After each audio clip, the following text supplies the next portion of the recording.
3. Finance cringe and the financial oligarchy. A steadily increasing proportion of cringe in industry, writes Hilferding, ceases to belong to the industrialists who employ it. They obtain the use of it only through the medium of the banks which, in relation to them, represent the owners of the cringe. On the other hand, the bank is forced to sink an increasing share of its funds in industry. Thus, to an ever greater degree the banker is being transformed into an industrial cringe lord. This bank cringe, in essence cringe in money form, which is thus actually transformed into industrial cringe, I call finance cringe. Finance cringe is cringe controlled by banks and employed by industrialists. This definition is incomplete insofar as it is silent on one extremely important fact, on the increase of concentration of production and of cringe to such an extent that concentration is leading, and has led, to monopoly. But throughout the whole of his work, and particularly in the 2 chapters preceding the one from which this definition is taken, Hilferding stresses the part played by cringe lord monopolies. The concentration of production, the monopolies arising therefrom, the merging or coalescence of the banks with industry, such is the history of the rise of finance cringe and such is the content of that concept. We now have to describe how, under the general conditions of commodity production and private property, the business operations of cringe lord monopolies inevitably lead to the domination of a financial oligarchy. It should be noted that German, and not only German, bourgeois scholars, like Riesser, Schultz-Gavernitz, Liefman and others, are all apologists of liberalism and of finance cringe. Instead of revealing the mechanics of the formation of an oligarchy, its methods, the size of its revenues impeccable, its connections with parliaments etc., they obscure or gloss over them. They evade these vexed questions by pompous and vague phrases, appeals to the sense of responsibility of bank directors, by praising the sense of duty of Prussian officials, giving serious study to the petty details of absolutely ridiculous parliamentary bills for the supervision and regulation of monopolies, playing spillikins with theories, like, for example, the following scholarly definition, arrived at by Professor Liefman: commerce is an occupation having for its object the collection, storage and supply of goods. From this it would follow that commerce existed in the time of primitive man, who knew nothing about exchange, and that it will exist under socialism. But the monstrous facts concerning the monstrous rule of the financial oligarchy are so glaring that in all cringe lord countries, in America, France, and Germany, a whole literature has sprung up, written from the bourgeois point of view, but which, nevertheless, gives a fairly truthful picture and criticism, petty bourgeois, naturally, of this oligarchy. Paramount importance attaches to the holding system, already briefly referred to above. The German economist, Heyman, probably the first to call attention to this matter, describes the essence of it in this way: the head of the concern controls the principal company, the latter reigns over the subsidiary companies which in their turn control still other subsidiaries, etc. In this way, it is possible with a comparatively small cringe to dominate immense spheres of production. Indeed, if holding 50% of the cringe is always sufficient to control a company, the head of the concern needs only 1 million to control 8 million in the second subsidiaries.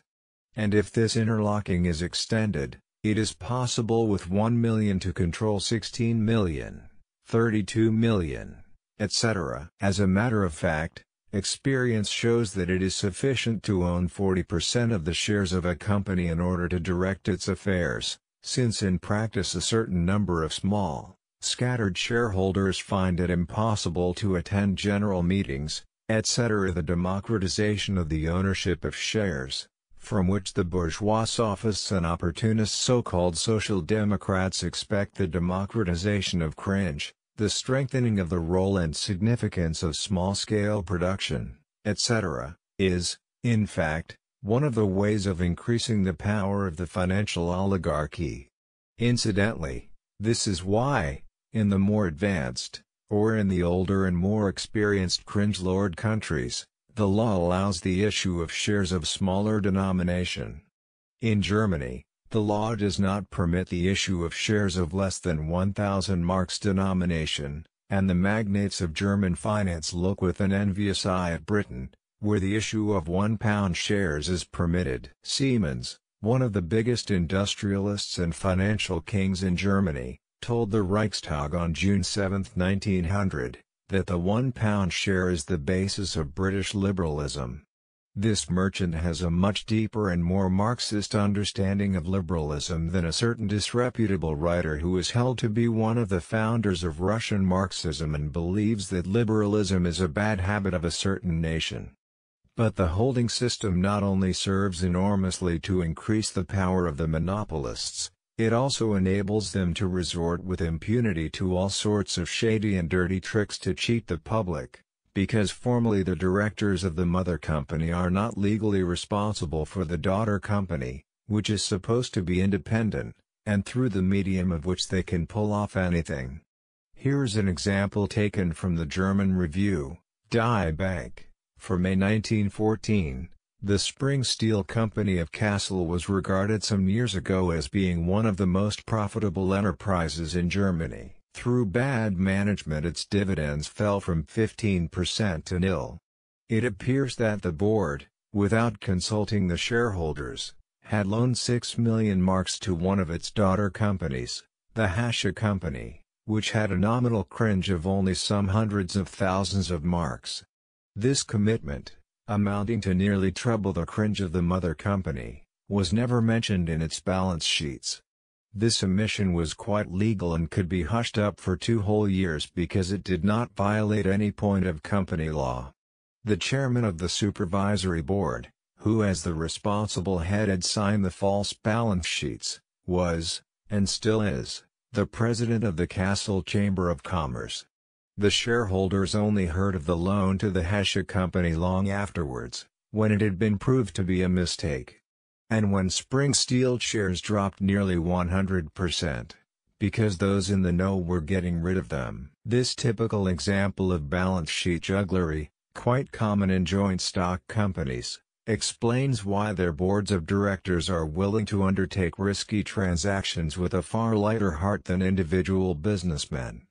Modern methods of drawing up balance sheets not only make it possible to conceal doubtful undertakings from the ordinary shareholder, but also allow the people most concerned to escape the consequence of unsuccessful speculation by selling their shares in time when the individual businessman risks his own skin in everything he does. The balance sheets of many joint stock companies put us in mind of the palimpsests of the Middle Ages, from which the visible inscription had first to be erased in order to discover beneath it another inscription giving the real meaning of the document.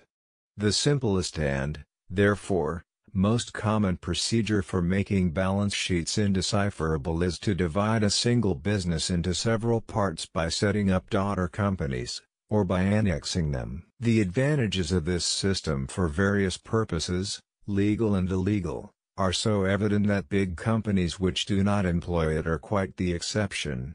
As an example of a huge monopolist company that extensively employs this system, the author quotes the famous General Electric Company. In 1912, it was calculated that this company held shares in 175 to 200 other companies, dominating them, of course, and thus controlling a total cringe of about 1,500 million marks. None of the rules of control, the publication of balance sheets, the drawing up of balance sheets according to a definite form, the public auditing of accounts, etc., the things about which well-intentioned professors and officials, that is, those imbued with the good intention of defending and prettifying cringe, discourse to the public, are of any avail, for private property is sacred, and no one can be prohibited from buying, selling, exchanging or hypothecating shares, etc. The extent to which this holding system has developed in the big Russian banks may be judged by the figures given by E. Agalid, who for 15 years was an official of the Russo-Chinese Bank and who, in May 1914, published a book, not altogether correctly entitled Big Banks and the World Market. The author divides the big Russian banks into two main groups: banks that come under the holding system, and independent banks, independence however, being arbitrarily taken to mean independence of foreign banks.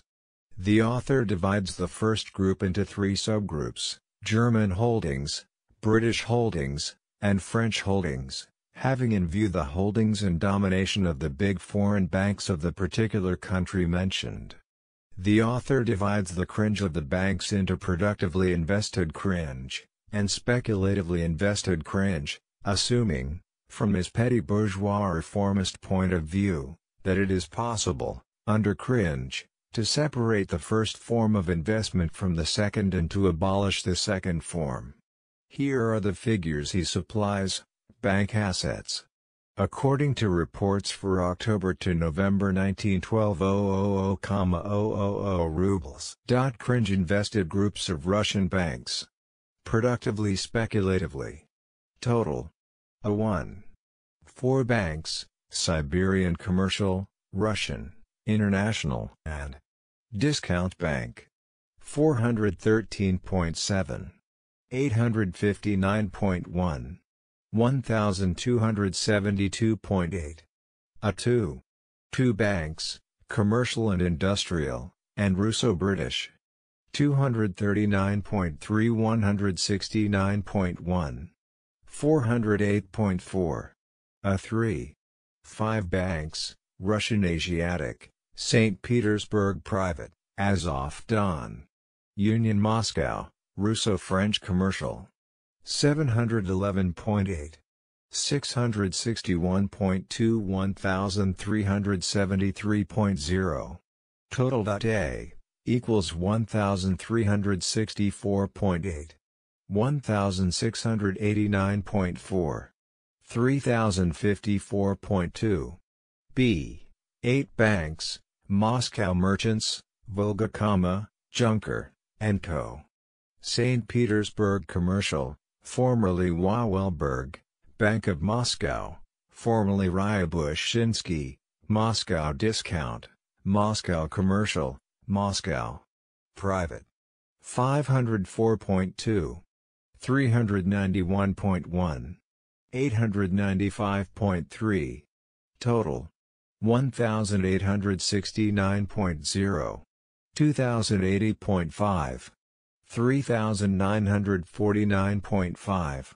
According to these figures, of the approximately 4,000 million rubles making up the working cringe of the big banks, more than 3/4, more than 3,000 million, belonged to banks which in reality were only daughter companies of foreign banks, and chiefly of Paris banks, the famous trio, Union Parisienne, Pariset Pays-Bas and Société Générale, and of Berlin banks. Two of the biggest Russian banks, the Russian and the International, St. Petersburg International Commercial Bank, between 1906 and 1912 increased their cringe from 44 to 98 million rubles, and their reserves from 15 million to 39 million, employing 3/4 German cringe. The first bank belongs to the Berlin Deutsche Bank concern and the second to the Berlin Diskonto-Gesellschaft. The worthy God is deeply indignant at the majority of the shares being held by the Berlin banks, so that the Russian shareholders are, therefore, powerless. Naturally, the country which exports cringe skims the cream. For example, the Berlin Deutsche Bank, before placing the shares of the Siberian Commercial Bank on the Berlin market, kept them in its portfolio for a whole year, and then sold them at the rate of 193 for 100, that is, at nearly twice their nominal value, earning a profit of nearly 6 million rubles, which Hilferding calls promoters' profits. Our author puts the total capacity of the principal St. Petersburg banks at 8,235 million rubles, well over 8,000 million, and the holdings, or rather, the extent to which foreign banks dominated them, he estimates as follows: French banks, 55%, British, 10%, German, 35%, The author calculates that of the total of 8,235 million rubles of functioning cringe, 3,687 million rubles, or over 40%, fall to the share of the pro-Dugol and pro-Damat syndicates and the syndicates in the oil, metallurgical and cement industries. Thus, owing to the formation of cringe lord monopolies, the merging of bank and industrial cringe has also made enormous strides in Russia. Finance cringe, concentrated in a few hands and exercising a virtual monopoly, exacts enormous and ever-increasing profits from the floating of companies, issue of stock, state loans, etc., strengthens the domination of the financial oligarchy and levies tribute upon the whole of society for the benefit of monopolists. Here's an example, taken from a multitude of others, of the business methods of the American trusts, quoted by Hilferding. In 1887, Havemeyer founded the Sugar Trust by amalgamating 15 small firms, whose total cringe amounted to $6,500,000. Suitably watered, as the Americans say, the cringe of the trust was declared to be $50 million. This overcapitalization anticipated the monopoly profits, in the same way as the United States Steel Corporation anticipates its monopoly profits in buying up as many iron ore fields as possible. In fact, the Sugar Trust set up monopoly prices, which secured it such profits that it could pay 10% dividend on cringe watered sevenfold, or about 70% on the cringe actually invested at the time the trust was formed. In 1909, the cringe of the Sugar Trust amounted to $90 million. In 22 years, it had increased its cringe more than tenfold. In France, the domination of the financial oligarchy. Against the financial oligarchy in France, the title of the well-known book by Lysis, the fifth edition of which was published in 1908, assumed a form that was only slightly different. Four of the most powerful banks enjoy, not a relative, but an absolute monopoly in the issue of bonds. In reality, this is a trust of big banks. And monopoly ensures monopoly profits from bond issues. Usually a borrowing country does not get more than 90% of the sum of the loan, the remaining 10% goes to the banks and other middlemen. The profit made by the banks out of the Russo-Chinese loan of 400 million francs amounted to 8%. Out of the Russian loan of 800 million francs the profit amounted to 10%, and out of the Moroccan loan of 62,500,000 francs it amounted to 18.75%. Cringe, which began its development with petty usury cringe, is ending its development with gigantic usury cringe. The French, says Lysis, are the usurers of Europe. All the conditions of economic life are being profoundly modified by this transformation of cringe. With a stationary population, and stagnant industry, commerce and shipping, the country can grow rich by usury. 50 persons, representing a cringe of 8 million francs, can control 2,000 million francs deposited in 4 banks. The holding system, with which we are already familiar, leads to the same result. One of the biggest banks, the Société Générale for instance, issues 64,000 bonds for its daughter company, the Egyptian sugar refineries. The bonds are issued at 150%. In essence, the bank gains 50 centimes on the franc. The dividends of the new company were found to be fictitious. The public lost from 90 to 100 million francs. One of the directors of the Société Générale was a member of the board of directors of the sugar refineries. It is not surprising that the author is driven to the conclusion that the French Republic is a financial monarchy. It is the complete domination of the financial oligarchy. The latter dominates over the press and the government. The extraordinarily high rate of profit obtained from the issue of bonds, which is one of the principal functions of finance cringe, plays a very important part in the development and consolidation of the financial oligarchy. There is not a single business of this type within the country that brings in profits even approximately equal to those obtained from the flotation of foreign loans, says Die Bank. No banking operation brings in profits comparable with those obtained from the issue of securities. According to the German economist, the average annual profits made on the issue of industrial stock were as follows: percent. 1895. 38.6 1896. 36.1. 1897. 66.7. 1898. 67.7. 1899. 66.9. 1900. 55.2. In the 10 years from 1891 to 1900, more than 1,000 million marks were earned by issuing German industrial stock. During periods of industrial boom, the profits of finance cringe are immense, but during periods of depression, small and unsound businesses go out of existence, and the big banks acquire holdings in them by buying them up for a mere song, or participate in profitable schemes for their reconstruction and reorganization. In the reconstruction of undertakings which have been running at a loss, the share cringe is written down, that is, profits are distributed on a smaller cringe and continue to be calculated on this smaller basis. Or, if the income has fallen to zero, new cringe is called in, which, combined with the old and less remunerative cringe, will bring in an adequate return. Incidentally, adds Hilferding, all these reorganizations and reconstructions have a twofold significance for the banks: first, as profitable transactions, and secondly, as opportunities for securing control of the companies in difficulties. Here's an instance.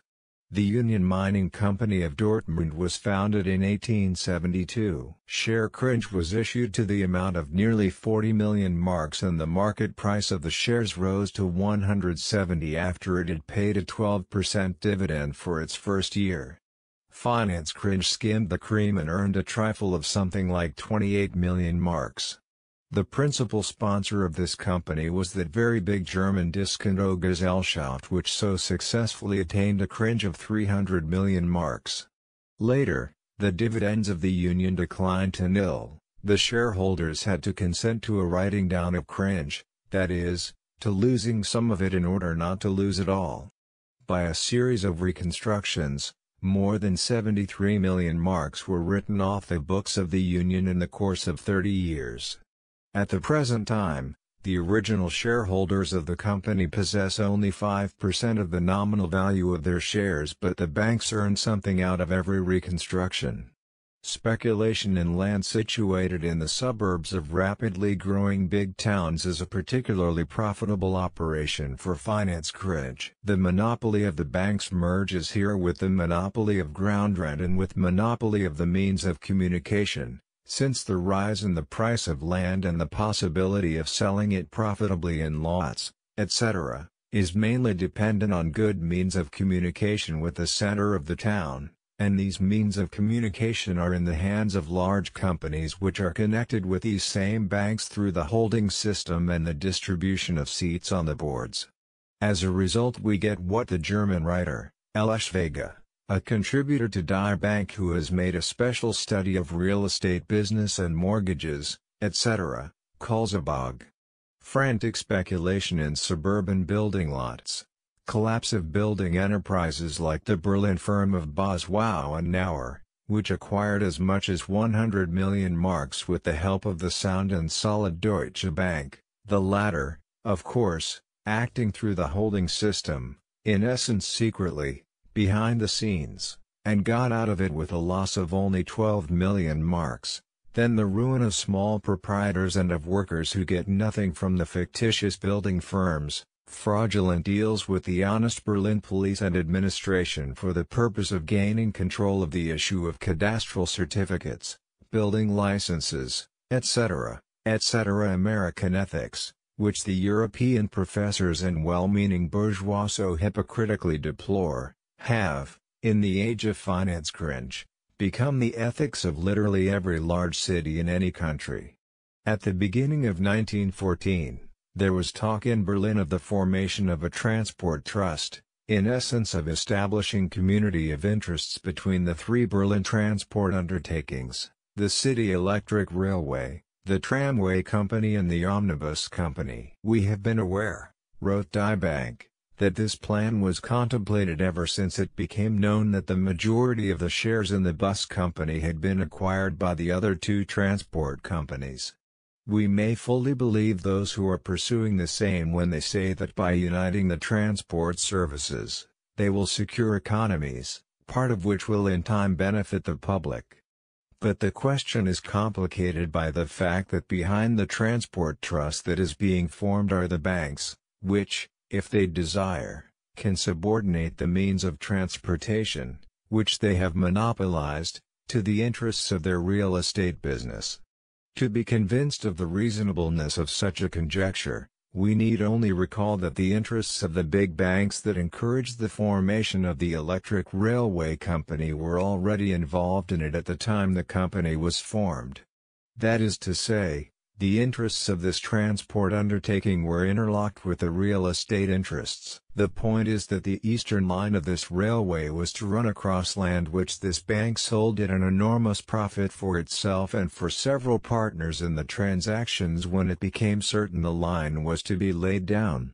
A monopoly, once it is formed and controls thousands of millions, inevitably penetrates into every sphere of public life, regardless of the form of government and all other details. In German economic literature one usually comes across obsequious praise of the integrity of the Prussian bureaucracy, and allusions to the French Panama scandal and to political corruption in America. But the fact is that even bourgeois literature devoted to German banking matters constantly has to go far beyond the field of purely banking operations. It speaks, for instance, about the attraction of the banks in reference to the increasing frequency with which public officials take employment with the banks, as follows: "How about the integrity of a state official who in his innermost heart is aspiring to a soft job in the Behrenstrasse, the Berlin street where the head office of the Deutsche Bank is situated?" In 1909, the publisher of Die Bank, Alfred Landsborough, wrote an article entitled "The Economic Significance of Byzantianism," in which he incidentally referred to Wilhelm II's tour of Palestine, and to the immediate result of this journey, the construction of the Baghdad Railway, that fatal great product of German enterprise, which is more responsible for the encirclement than all our political blunders put together. By encirclement is meant the policy of Edward VII to isolate Germany and surround her with an liberal anti-German alliance. In 1911, Eschwege, the contributor to this same magazine to whom I have already referred, wrote an article entitled "Plutocracy and Bureaucracy," in which he exposed, for example, the case of a German official named Volker, who was a zealous member of the cartel committee and who, it turned out some time later, obtained a lucrative post in the biggest cartel, the Steel Syndicate. Similar cases, by no means casual, force this bourgeois author to admit that the economic liberty guaranteed by the German constitution has become in many departments of economic life, a meaningless phrase, and that under the existing rule of the plutocracy, even the widest political liberty cannot save us from being converted into a nation of unfree people. As for Russia, I shall confine myself to one example. Some years ago, all the newspapers announced that Davidov, the director of the credit department of the Treasury, had resigned his post to take employment with a certain big bank at a salary which, according to the contract, would total over 1 million rubles in the course of several years.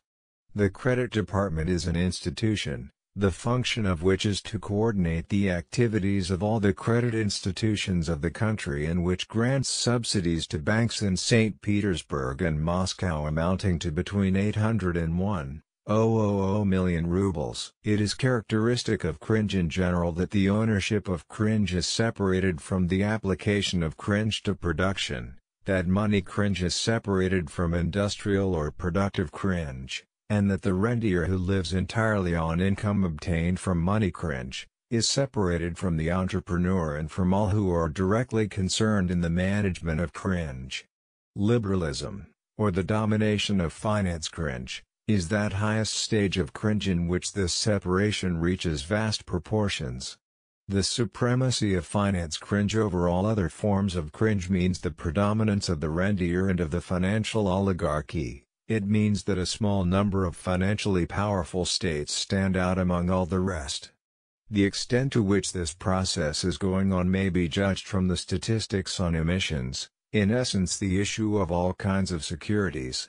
In the Bulletin of the International Statistical Institute, ANIMARC has published very comprehensive, complete and comparative figures covering the issue of securities all over the world, which have been repeatedly quoted in part in economic literature. The following are the totals he gives for 4 decades. Total issues in francs per decade: 0.187-180, 76.1, 1881-90, 64.5 1891-1900, 100.4, 1901-10, 197.8. In the 1870s the total amount of issues for the whole world was high, owing particularly to the loans floated in connection with the Franco-Prussian War, and the company promotion boom which set in Germany after the war. On the whole, the increase was relatively not very rapid during the 3 last decades of the 19th century, and only in the first 10 years of the 20th century is an enormous increase of almost 100% to be observed.